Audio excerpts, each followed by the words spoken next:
I'm getting some serious FOMO. Everybody seems to be getting anamorphic lenses and their videos just look so sick. So I decided I was going to join the party and buy an anamorphic lens. On the cusp. Not too old to adjust. Old dog, new tricks. Remember I was just a pup. Something dirty in my cup. Clean soul, good karma is a must. Still my shooter in the cut. I was stuck inside a rut.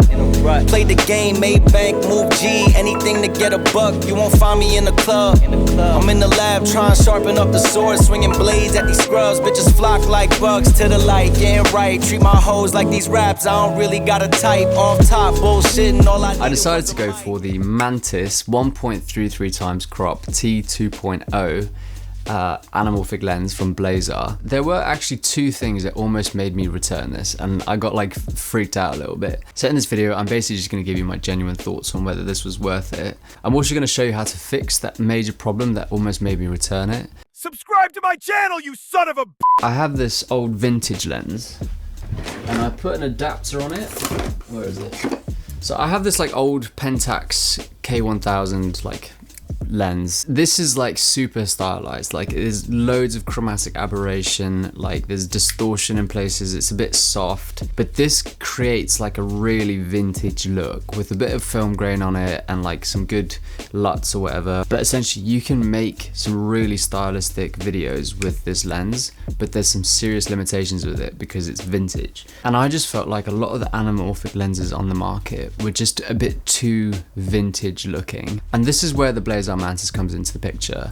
I loved how sharp and undistorted it looked in comparison to what was out on the market. Anyway, my first impressions of the lens were like, it's kind of heavy. I'm so used to using like the G Master, like Sony glass, that when holding something like this, it's substantially heavier. So if you're just, the only thing you care about is weight, like I think there's some Sure lenses which are slightly lighter, but if weight really isn't that big of a deal, like I wouldn't stress about it. And I am speaking from someone who uses an FX3, right? So I do understand that if you're holding an FX3, actually let me hold my FX30 so you can see. So like if you get a massive lens that it just like, it's so heavy that you literally can't pick it up, then that can create some issues. But this is perfectly light enough to be held, right? You don't have to worry about the weight of this lens at all on an FX3 styled body. But if anything, I kind of like how it's a bit heavier, just because it almost makes it feel a bit more expensive. One of the best things about it is the build quality is incredible. Like they are built like tanks. I've dropped it once and I dropped something onto it as well, onto the lens cap. Rock solid, absolutely rock solid, nothing gonna break. Okay, so one of the things I do think is just like a waste of money for Blazar as a company, and I do think a lot of companies do this, and I just don't understand why. They all include these really high quality bags, right? And I don't know about you guys as other videographers, but I just never use them. I never use them. I have a bag, I just put my gear in the bag. This just creates another thing to open and get out and rummage through to, like when I'm on a shoot, I don't want to have to like get in my bag, have this and then undo this and then get the lens out, worry about it slipping out. I don't want dust on my lens, and this bag gives dust on my lens. So it's a really nice high quality like velvet bag, but I don't need it. I feel like that's a waste of my time, it's a waste of your time. We don't need it, stop making them. Now when I bought the lens, there was a few options for mount types. I personally went for the PL mount type of the lens. The reason I did this was because in future, as I buy equipment and gear, I want to be able to future-proof it, and I'm hoping with all my heart that one day I'll have a camera that takes PL mount lenses. I do realize now, as I'm saying it, if I can afford a camera that takes PL, I'm probably not going to be using a budget lens for it, so maybe it's a bit redundant. So honestly, just get the E-mount lens. If you shoot Sony, just get the Sony one. The lens mounts are adaptable and changeable. So I bought the PL lens mount and version, and I've just got a E-mount adapter from Blazar and I've fitted it to this, and I haven't changed it because I don't have a PL mount camera. Just buy the mount for the camera that you have, unless you literally have multiple cameras and multiple needs for that lens, or if you're going to rent it out, for example. I just think it was a bit of a faux pas on my end. Okay, so onto the main thing that made me want to return this lens when I first got it. I remember watching a film, it's called like Sandman, or it's like a TV show called like Sandman or Starman or something like that, where it's like this like Sandman thing that like dreams, and it's like, it's very like Netflix edgy, if that makes sense. And basically there was a scene I just vividly remember of this, one of the main lead actors in the show was in a car, and the car lens, everything just looked really weird to me, and I just couldn't place my finger on it, and it just ripped me out of the story, and all I could think about was how weird the lens looked on this camera. And I'm sure they chose it for that reason to a certain extent, to kind of disorientate the viewer, but for me it just ruined the show in a little way. So I now realize that basically was an anamorphic lens, that it was just too squeezed, and the proportions of the person's face just didn't look right. And that happens on this lens, and that freaked me out. I was like, I don't want that. I just told you, I don't like distortion, I don't like chromatic aberration, I don't like any of that. I want to have a clean image that's just wider and anamorphic. And so when I found out that this isn't actually 1.33 anamorphic, it is 1.37, 38, 39. It's not a authentically 1.33 times crop anamorphic. That freaked me out, because I was like, oh, I don't want to have a lens that doesn't do exactly what I want. Even though I'm not even making that like crazy work. Like, I don't need to be this much of a perfectionist. Like, I need to chill. But still, like, I care about my videos. So I'm gonna show you how to quickly fix that 1.33 times crop in DaVinci Resolve right now. Alright, so if you have imported your clip into the media pool in DaVinci Resolve, you're gonna then want to go to clip attributes, and then once you've selected clip attributes, in the media folder, you'll go over to the pixel aspect ratio under the video tab, scroll up, and instead of using the 1.33, just go to custom and type in your custom value, which will be 1.37 for me. Once you've done that, the clip in the media pool is now corrected, but when you import it into your timeline, like mine, and it zooms to fit the whole viewer, I just go to transform and scroll it back a little bit, and it all fits in perfectly fine. Right, so that's that done. I've actually got bonus tips where you can turn this 35mm into essentially a 50mm anamorphic lens without any extra lens. But there is a catch, so stick around to the end and I'll show you how to do that. There are 2 reasons why you should buy the lens, and 4 reasons I can think of why you should not buy this lens. I'm going to start with the reasons why you should not buy the lens. If you don't have a gimbal, you're going to struggle with this lens. It just is what it is. You can use it handheld, you can use it locked off on a tripod, but so many people nowadays rely on the image stabilization within the camera and the lens for fast-paced environments that this anamorphic lens, it just doesn't allow you to have that kind of workflow and have the best outcome. And don't get me wrong, using a tripod is actually a really cool way of shooting. Like, I want to learn how to use a tripod more. I think tripod shots are actually kind of OP, so maybe it's a benefit, I don't know. But that is just one of the major drawbacks, is that it just doesn't have any stabilization. If you haven't used a manual lens before, that's just kind of part and parcel of having one. Okay, so I'm actually living in a completely new house. It's all great fun, but basically because of that, I've not been touching this video that I've been making for you. That's why I'm wearing a different outfit and everything looks different. But regardless of that, I still want to show you how to put this onto a gimbal, which I'm gonna do now. So, step 1, have some orange juice. Muy bueno.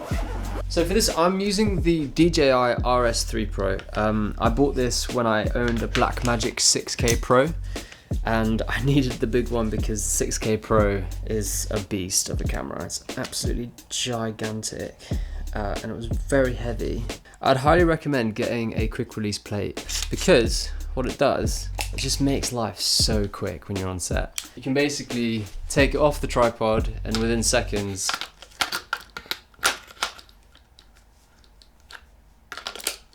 it's literally like 2 seconds. Obviously I'm doing that one-handed, guys, come on, give me a break. Another reason why you needed the Pro version of the RS3 Pro is you need to use a follow focus. Now, this is the game changer for anamorphic lenses such as the one I'm using and showing you guys, because they don't have autofocus. You can just use it with your fingers, but it's quite a big focus throw, so it's just more effort, essentially. Can also introduce a lot more like shake if you're basically having to focus a lot. Every time you start using your DJI, if you have more than one camera, always change the Bluetooth setting first. Otherwise you'll just end up turning off you'll turn off your camera that you're recording on, and if you leave it up in a balcony, it's just not ideal, is it? Alright, stabilize, start calibration.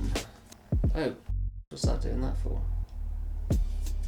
All of this has to be done on set when you're trying to get started, but this is what you have to deal with. And it's so annoying.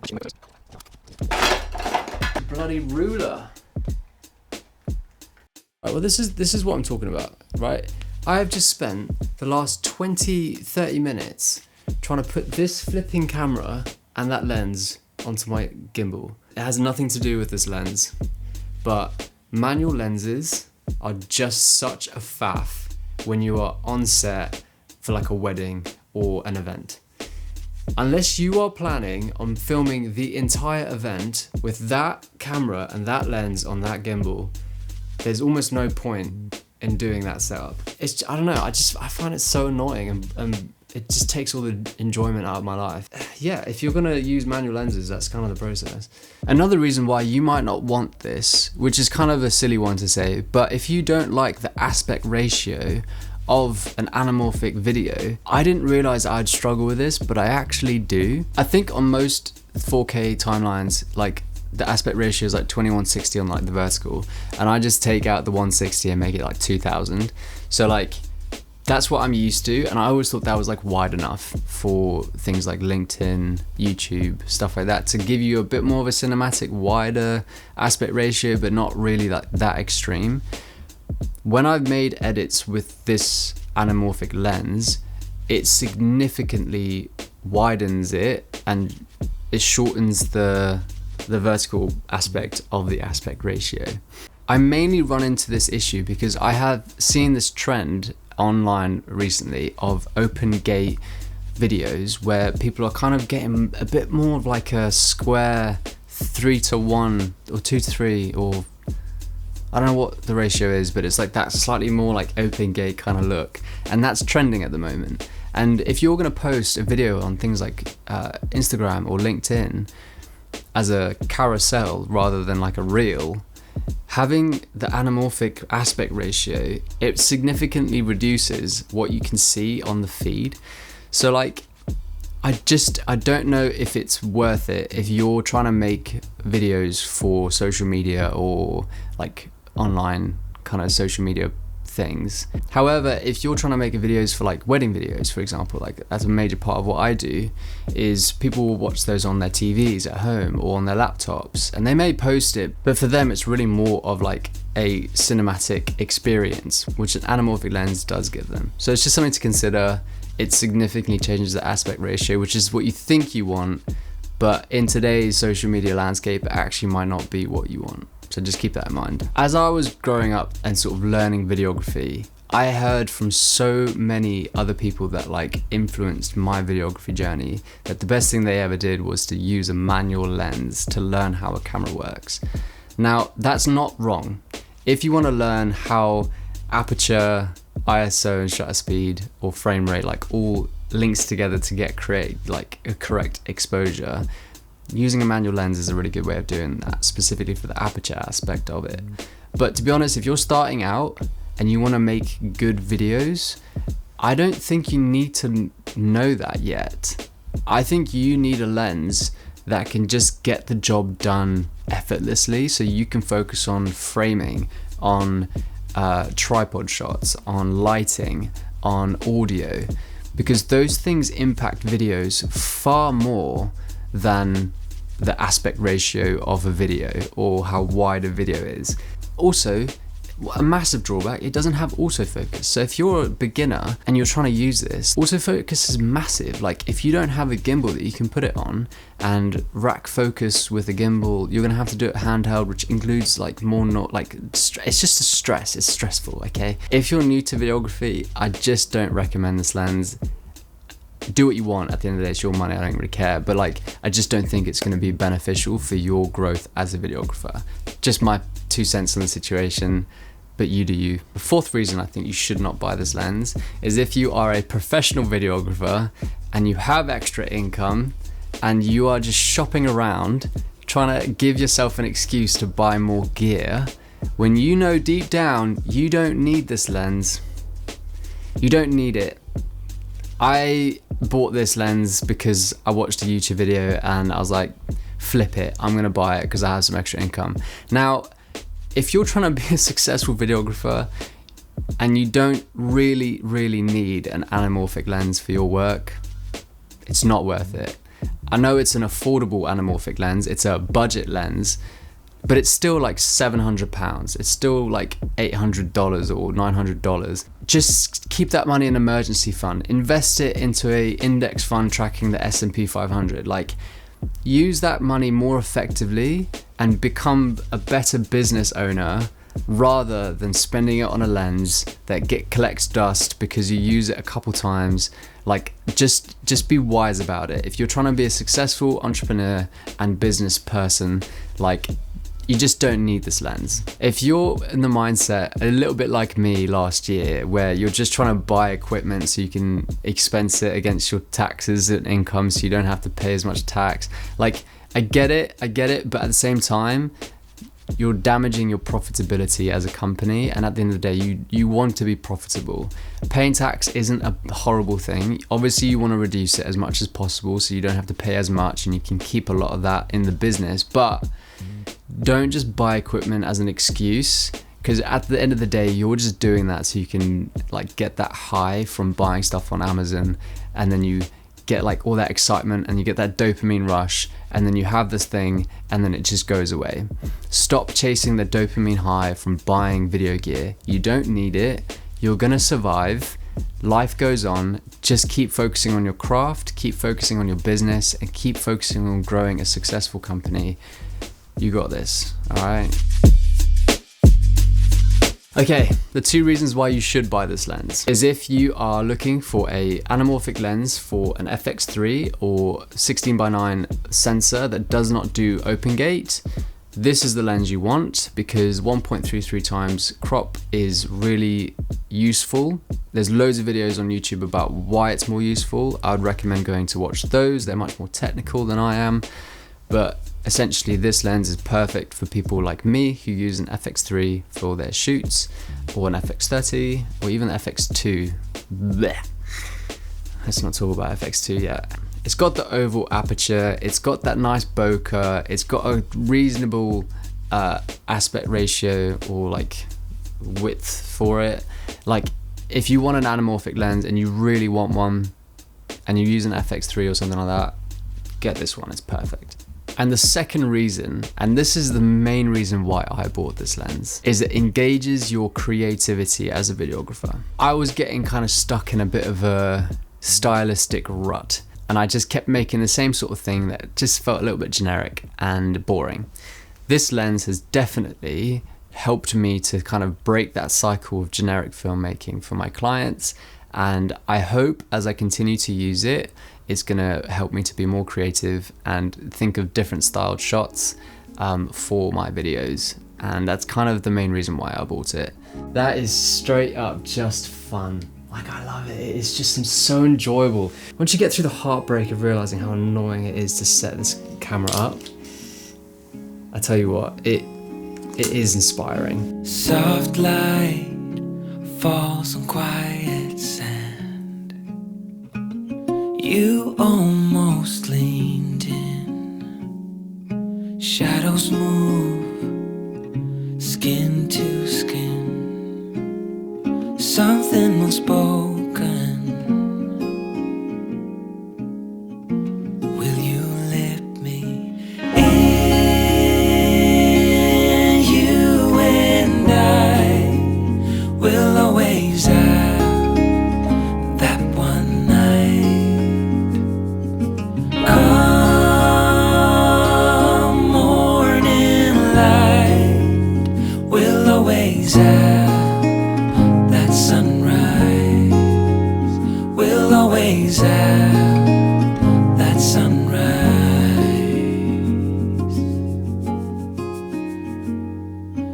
Daybreak, the shadows fade. You step back, I step away. We'll always have that one night. We'll always have that sunrise.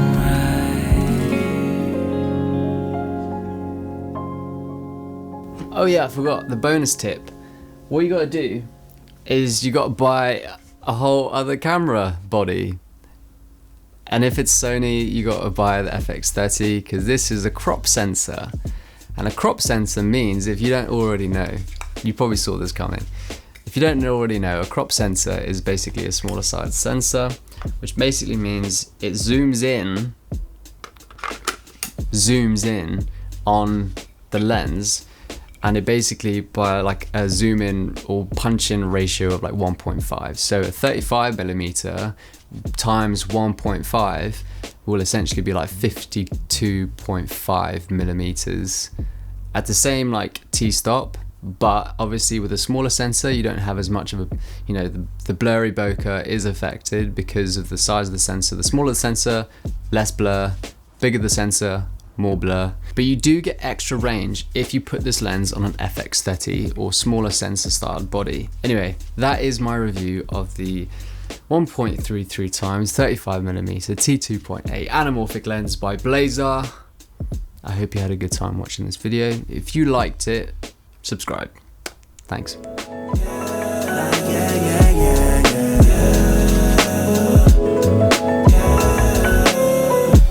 Isn't it lovely?